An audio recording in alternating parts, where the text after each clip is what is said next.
Pinabulaanan ni Department of Agriculture Secretary Francisco Tiu Laurel Jr. ang mga alegasyon ni dating Ako Bicol Party List Representative Zaldico na may anomalya sa agrikultura kung saan idinawit niya rito si First Lady Liza Araneta Marcos at kanyang pamilya.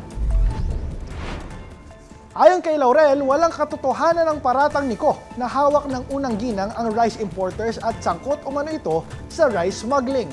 Sinabihan pa ng kalihim na napakasinungaling umano ng dating kongresista. Depensa pa ni Laurel, hindi kailanman nakialam si First Lady Liza sa sektor ng agrikultura. Pinalalabas ni Zaldico na nag-aalala siya sa mga kapakanan ng ating magsasaka at mangingisda at consumers.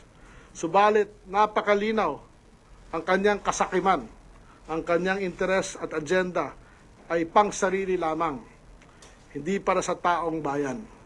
Zaldico, ang masasabi ko sa iyo, umuwi ka na, harapin mo lahat